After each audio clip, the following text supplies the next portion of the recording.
स्वागत है आप सभी का अथर्व क्लासेस पर। आज की मध्य प्रदेश महिला पर्यवेक्षक की क्लास में हम गर्भवती की देखभाल को समझेंगे। इससे पहले की क्लास में हम पोषण एवं स्वास्थ्य और विभिन्न अवस्थाओं में पोषण का महत्व के बारे में डिटेल में समझा है। अगर आपने यह वीडियो नहीं देखी है तो चैनल पर जाकर जरूर देखें। आप सभी से अनुरोध है कि वीडियो को पूरा जरूर देखें और अगर वीडियो पसंद आए तो वीडियो को लाइक जरूर करें और अगर आप चैनल पर नए हैं तो चैनल को सब्सक्राइब जरूर करें। तो आइए समय व्यर्थ ना करते हुए आज की क्लास शुरू करते हैं। तो गर्भवती की देखभाल से पहले हम जानते हैं गर्भधारण के बारे में। तो एक महिला कब और किस आयु में और कैसे गर्भधारण करती है, इस बारे में समझते हैं। सबसे पहले आप जानिए कि महिला प्रजनन के बारे में। तो जीवों द्वारा क्या है, अपने ही समान नए जीवों को जन्म देना क्या कहलाता है, प्रजनन कहलाता है। और अंगों के वैसे समूह जो जनन की क्रिया में सहायक होते हैं, प्रजनन तंत्र कहलाते हैं। तो जो गर्भधारण है, मासिक धर्म प्रारंभ होने की अवस्था में 30 से 35 वर्ष तक की स्त्रियों का प्रजनन काल होता है। तो जब स्त्रियों का मासिक धर्म प्रारंभ होता है, उस अवस्था से लेकर 30 से 35 वर्ष तक की आयु उनकी प्रजनन काल कहलाती है। और गर्भावस्था का प्रारंभ गर्भधारण कहलाता है। तो गर्भावस्था का जो प्रारंभ होता है वह गर्भधान कहलाता है, गर्भधारण कहलाता है। और गर्भाधारण निषेचन से प्रारंभ होता है, यानी कि फर्टिलाइजेशन से प्रारंभ होता है। तो यहाँ पर एक शब्द आया है निषेचन। तो सबसे पहले इसको जानते हैं कि निषेचन क्या होता है। तो निषेचन यानी कि फर्टिलाइजेशन। तो निषेचन वह प्रक्रिया है जिसमें शुक्राणु का परिपक्व डिंब से सम्मिलित होता है और डिंब फैलोपियन नलिका में लगे रोहित द्वारा डिंब ग्रंथियों से ग्रहण कर लिया जाता है, जो गर्भधारण से पहले गर्भाशय को घेरे रहता है। योनि में व्याप्त हजारों शुक्राणु में से 300 से 500 शुक्राणु ही डिंब तक पहुंच पाते हैं और इस स्थिति में पहुंचने में उन्हें 1 घंटा लगता है। इतनी ही अधिक शुक्राणु में केवल एक ही शुक्राणु व डिंब दोनों में 23 गुणसूत्र होते हैं। सेचन के पश्चात अब एक ही कोशिका में 46 गुणसूत्र हो जाते हैं। तो इस प्रक्रिया को निषेचन कहते हैं। इसके बाद समझेंगे कि निषेचन डिंब का विकास। तो निषेचन के पश्चात एकमात्र डिंब यानी कि ओवम विभाजित होने लगता है तथा 12 सप्ताह तक यह इतनी तीव्र गति से विकसित होता है कि इस काल में इतना छोटा चेहरा, मेरुदंड व हाथ पैर देखे जा सकते हैं। तो अब जो फर्टिलाइजेशन की प्रक्रिया है वह पूरी होती है और इसके बाद उसका विकास स्टार्ट हो जाता है। तो जो ओवम है वह विभाजित होने लगता है और 12 हफ्तों में यह तीव्र गति से क्या होता है, विकसित होने लगता है और इसके विकास को देखा जा सकता है, जिसमें एक छोटा चेहरा, मेरुदंड और हाथ पैर देखे जा सकते हैं। इसके बाद आता है अपरा या प्लेसेंटा। तो अपरा या प्लेसेंटा, इसका निर्माण निषेचन के 6 हफ्तों के पश्चात प्रारंभ होता है तथा 10 से 12 हफ्तों तक पूर्ण हो जाता है।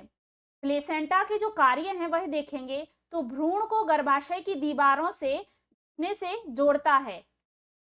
मां के हृदय से पोषक व ऑक्सीजन भ्रूण को प्रदान करता है। कार्बन डाइऑक्साइड तथा अन्य बाहर निकलने योग्य पदार्थ को भ्रूण से मां के तंत्र में पहुंचाता है।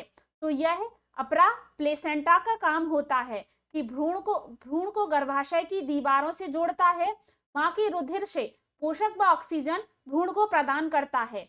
तो यह अपरा का काम होता है। यहाँ से भी प्रश्न पूछा जा सकता है कि जो प्लेसेंटा है उसका काम क्या होता है। तो मां के रुधिर से पोषण व ऑक्सीजन भ्रूण को प्रदान करता है और जो कार्बन डाइऑक्साइड व अन्य बाहर निकलने योग्य पदार्थ होते हैं वह भ्रूण को से मां के तंत्र में पहुंचाना होता है, इसका काम।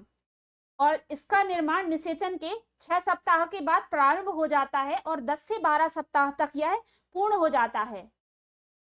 अब इसके बाद समझेंगे भ्रूण का विकास।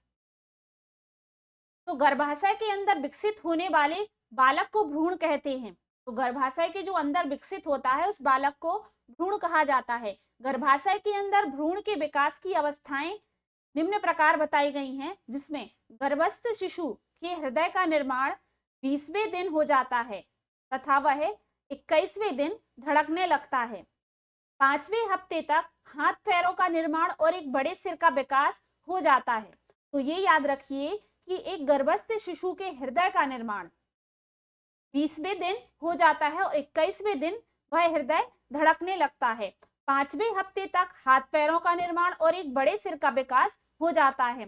7वें हफ्ते से शिशु के हाथ पैरों की उंगलियों तथा नाक का विकास हो जाता है। मुहबा कान का निर्माण हो जाता है। इस समय शिशु का आकार 1 इंच से कम होता है। तो याद रखिए कि 7वें हफ्ते में जो शिशु का आकार है वह 1 इंच से कम होता है। 12वें हफ्ते तक शिशु पूर्ण आकार प्राप्त कर लेता है तथा इसकी लंबाई 3 इंच तक होती है। इस हफ्ते में 12वें हफ्ते में शिशु अपना पूर्ण आकार प्राप्त कर लेता है और इसकी लंबाई 3 इंच तक हो जाती है। इसके बाद 14वें हफ्ते तक मांसपेशियां व्यवस्थित हो जाती हैं तथा लिंग का निर्माण व उसकी पहचान संभव हो जाती है। इसके बाद जो 18वें हफ्ते में है, मां भ्रूण की गति का अनुभव करने में समर्थ हो जाती है। 20वें हफ्ते में तक बालक की उंगलियों की छाप का विकास हो जाता है और 7वें महीने के दौरान शिशु की त्वचा के नीचे वसा एकत्रित होने लगता है। वह अपनी आंख खोलने में समर्थ हो जाता है तथा आंख की पलकों पर पलकों के बाल और सिर के बाल आने का विकास होने लगता है। आंखों के ऊपर जो भौहें हैं, पलकें हैं और सिर के बालों का विकास 7वें महीने में होने लगता है और 9वें महीने में शिशु उत्पन्न होने की स्थिति में आ जाता है। तो ये सभी प्रक्रिया के दौरान भ्रूण का विकास होता है।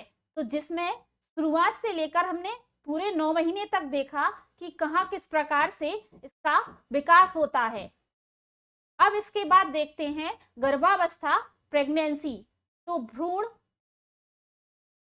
पूर्ण रूप से विकसित होने तथा स्वतंत्र रूप से अपने जीवन को विकसित करने में समर्थ होने के लिए 9 महीने का समय लेता है और गर्भावस्था की जो अवधि है वह 40 हफ्ते, 280 दिन और 9 महीने निर्धारित की गई है। यहाँ पर है 7 दिन, 9 महीने व 7 दिन निर्धारित की गई है, जिसकी गणना अंतिम मासिक धर्म के पहले दिन से की जाती है। तो याद रखिए, प्रश्न यहाँ से पूछा गया है पिछली बार कि जो गर्भावस्था की अवधि है वह कितनी होती है, तो वह 40 हफ्ते होती है अगर इस प्रकार के ऑप्शन में। अगर दिन में पूछा गया है तो 280 दिन, यदि माह में पूछा गया है तो 9 माह 7 दिन होती है। और गर्भावस्था को 3 अवस्थाओं में बांटा जा सकता है, जिसमें प्रत्येक अवस्था का समय 12 सप्ताह का होता है। तो जैसे 3 अवस्थाओं में बांटा है, प्रथम अवस्था, द्वितीय अवस्था, तृतीय अवस्था। इसके बाद याद रखिए कि गर्भावस्था को 3 अवस्थाओं में बांटा गया है, जिसमें पहली अवस्था है डिंबावस्था, दूसरी अवस्था है पिंडावस्था और तीसरी अवस्था है भ्रूणावस्था। तो ये 3 अवस्थाएं हैं गर्भावस्था की, जिसमें पहली है डिंबावस्था, जो शुक्राणु और डिंब के संयोजन के बाद 2 सप्ताह तक रहती है। और इस अवस्था में क्या होता है, कोषों का विभाजन होता है डिंबावस्था में। और इसी अवस्था में क्या होता है, जायगोट का निर्माण भी होता है, जो सिंचित डिंब में महत्वपूर्ण परिवर्तन होने लगते हैं डिंबावस्था में। इसके बाद जो दूसरी अवस्था है वह है पिंडावस्था। तो जो पिंडावस्था है वह तीसरे सप्ताह से शुरू होकर 8वें सप्ताह तक चलती है। और जो पिंडावस्था है इसमें विकास कैसा होता है, मस्तकाधोमुखी दिशा में होता है। किस प्रकार होता है, मस्तकाधोमुखी दिशा में विकास होता है पिंडावस्था में। इसके बाद जो आखिरी है वह है भ्रूणावस्था। तो भ्रूणावस्था को गर्भ तिथि से के दूसरे माह से लेकर बालक के जन्म तक माना गया है। भ्रूणावस्था को बालक के जन्म तक माना गया है। तो ये तो इसकी अवस्थाएं थी। अब जो गर्भावस्था की जो स्टेज है उनको 3 अवस्थाओं में कैसे बांटा है, जिनको 12 हफ्ते में बांटा गया है। तो जिसमें जो पहली अवस्था रहती है, प्रथम स्टेज रहती है, उसमें क्या होता है, मासिक धर्म का बंद होना, प्रातःकाल जी मिचलाना, जिसे कि मॉर्निंग सिकनेस कहा जाता है। मूत्र त्यागने की जल्दी जल्दी इच्छा होना, थकानों का अनुभव होना। तो इस प्रकार की अवस्था ये फर्स्ट स्टेज यानी कि 12 हफ्तों तक रहती है। इसके बाद जो दूसरी अवस्था रहती है सेकंड स्टेज में, उसमें भ्रूण की गति का अनुभव होना, पेट के निचले भाग के आकार का विकास होना और इसी के साथ पेट के निचले भाग पर काले रंग के धब्बे और लकीरें विकसित होना, यह दूसरी अवस्था यानी कि 13 से 28 हफ्ते तक रहती है। तो इस अवस्था में ये चेंजेस देखने को मिलते हैं। इसके बाद जो तीसरी अवस्था होती है उसमें भ्रूण के अंगों को स्पष्ट रूप से महसूस किया जा सकता है। तो इनको 3 स्टेज में बांटा गया है और ये इनके प्रकार हैं। डिंबावस्था, पिंडावस्था, भ्रूणावस्था, गर्भावस्था के 3 प्रकार हैं, जिसमें जो भ्रूण है वह सबसे पहले डिंबावस्था में डिंब के समान होता है, उसके बाद एक पिंडाकृति, एक पिंड के समान हो जाता है, उसके बाद यह 2 माह के बाद एक भ्रूण का आकार ले लेता है और फिर यह विकसित होता है। तो अब इसके बाद देखते हैं गर्भवती महिला की को देखभाल की कैसे जरूरत होती है, किस प्रकार जरूरत होती है। तो गर्भवती महिला की देखभाल देखेंगे। गर्भवती महिलाओं को जच्चा बच्चा के लिए खतरे अधिक होते हैं, इसीलिए गर्भवती को पूर्व प्रसव देखभाल की आवश्यकता होती है। गर्भवती को गर्भकाल में निम्न प्रसव पूर्व देखभाल करनी चाहिए, तो प्रदान करनी चाहिए। तो जिसमें सबसे पहला है कि गर्भवती महिलाओं को पूर्व शारीरिक जांच और पैल्विक जांच करनी चाहिए। गर्भावस्था में महिला की प्रयोगशाला जांच अवश्य करनी चाहिए, जिसमें निम्न प्रकार के परीक्षण शामिल होने चाहिए। में है मूत्र जांच, रुधिर समूह के प्रकार, संपूर्ण रुधिर संख्या, HIV परीक्षण, VDRL, हेपेटाइटिस बी, सेरोलॉजी और पूर्व प्रसव देखभाल के द्वारा गर्भवती महिलाओं को निम्न विषयों पर जानकारी देनी चाहिए, जिसमें है मातृ पोषण के बारे में महिलाओं को जानकारी देना, STD और HIV संक्रमण के विषय में जानकारी देना, मां द्वारा शिशु को स्तनपान कराने संबंधी जानकारी देना, नवजात शिशु की देखभाल और विकास संबंधी जानकारी देना।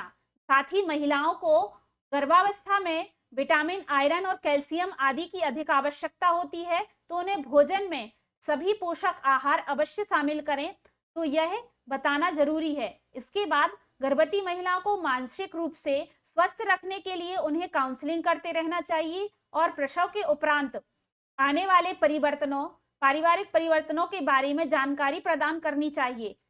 गर्भकाल में किसी भी प्रकार की कोई भी दवाई नहीं लेनी चाहिए, क्योंकि दवाओं से भ्रूण को हानिकारक प्रभाव हो सकता है। गर्भकाल में महिलाओं को शराब, सिगरेट, हेरोइन आदि के दुष्प्रभाव के संबंध में जानकारी देना चाहिए और इसके मां और बच्चे पर होने वाले भयानक प्रभाव के संबंध में समझाना चाहिए। गर्भवती महिलाएं जो HIV से पीड़ित हैं, उन्हें विशेष इलाज के लिए रेफर करना चाहिए और HIV पॉजिटिव माताओं को बच्चों को अपने दूध न पिलाने के संबंध में स्वास्थ्य शिक्षा प्रदान करना चाहिए। तो ये सभी गर्भवती महिलाओं की देखभाल से संबंधित कुछ महत्वपूर्ण पॉइंट थे। इसके बाद जानते हैं पूर्व प्रसव एवं बचपन के रोगों का संपूर्ण प्रबंधन कैसे करना चाहिए। तो बचपन के रोगों का संपूर्ण प्रबंधन योजना को विश्व स्वास्थ्य संगठन WHO और यूनिसेफ द्वारा अन्य अनेक शाखाओं को सहभागिता द्वारा 1990 के मध्य अस्तित्व में लाया गया। तो याद रखिए कि यह विश्व स्वास्थ्य संगठन और यूनिसेफ द्वारा अनेक शाखाओं के संबंध में सहभागिता द्वारा 1990 के मध्य में अस्तित्व में लाया गया। IMNICI योजना के तत्व एलिमेंट्स ऑफ IMNIC योजना के तत्व के बारे में देखते हैं, उसके एलिमेंट्स के बारे में देखते हैं। तो इस योजना के कुछ मुख्य तत्व हैं। तो संपूर्ण स्वास्थ्य प्रणाली में सुधार लाना, पारिवारिक और सामुदायिक स्वास्थ्य सेवाओं में सुधार लाना, रोगी प्रबंधन और स्वास्थ्य कर्मचारियों के काम करने के ढंगों में सुधार लाना। IMNICI योजना के उद्देश्य देखेंगे तो IMNICI योजना के जो मुख्य उद्देश्य हैं, रोगों का इलाज, रोकथाम और स्वास्थ्य सेवाओं को बढ़ावा देना है। बच्चों की रोगों के कारण होने वाली मृत्यु दर, विकलांगता और भयानक रोगों को फैलाने से रोकना है और 5 वर्ष से कम आयु के बच्चों को पौष्टिक आहार और वृद्धि में सुधार लाना है। तो ये सभी पूर्व प्रसव एवं बचपन के रोगों का संपूर्ण प्रबंधन यानी कि IMNICI के बारे में हमने पढ़ा, जिसके उसके कुछ मुख्य तत्व और उसके उद्देश्य के बारे में देखा। अब इसके बाद जानते हैं मातृत्व लाभ विधेयक 2016 के बारे में। तो याद रखिए 10 अगस्त 2016 को प्रधानमंत्री नरेंद्र मोदी की अध्यक्षता में केंद्रीय मंत्रिमंडल द्वारा मातृत्व लाभ संशोधन विधेयक 2016 को संशोधन में प्रस्तुत किए जाने को पूर्वव्यापी स्वीकृति प्रदान की गई और इस विधेयक द्वारा मातृत्व लाभ अधिनियम 1961 में संशोधन का प्रस्ताव है। तो 11 अगस्त 2016 को यह विधेयक राज्यसभा द्वारा पारित किया गया था। तो याद रखिए कि 10 अगस्त 2016 को प्रधानमंत्री नरेंद्र मोदी की अध्यक्षता में यह विधेयक पारित हुआ था और यह राज्यसभा में कब पारित हुआ था? 11 अगस्त 2016 को। मातृत्व लाभ अधिनियम 1961 के तहत मां बनने पर बच्चे को देखभाल के लिए महिलाओं को पूर्ण वेतन के साथ 12 सप्ताह के मातृत्व अवकाश का भी प्रावधान था। संशोधन विधेयक में इस अवधि को बढ़ाकर 26 सप्ताह किए जाने का प्रस्ताव है। वर्ष 1961 के अधिनियम के तहत मातृत्व को अवकाश लाभ प्रसव की संभावित तिथि के 6 सप्ताह पहले नहीं उठाया जा सकता। संशोधन विधेयक में इस अवधि को बढ़ाकर 8 हफ्ते किए जाने का प्रावधान है। यानी कि वर्ष 1961 के जो अधिनियम है उसमें जो 6 सप्ताह की संभावित तिथि थी और तो उसको बढ़ाकर 8 सप्ताह करने का प्रावधान किया गया था। हालांकि 2 या 2 से अधिक बच्चे होने पर मातृत्व अवकाश का लाभ 12 सप्ताह के लिए ही प्रदान किया जाएगा, जो कि संभावित प्रसवों तिथि से 6 सप्ताह पहले नहीं लिया जा सकता। तो 2 या 2 से अधिक बच्चे होने पर मातृत्व अवकाश का लाभ 12 सप्ताह के लिए ही प्रदान किया जाएगा, जो कि संभावित प्रसव की तिथि के 6 सप्ताह पहले नहीं लिया जा सकता।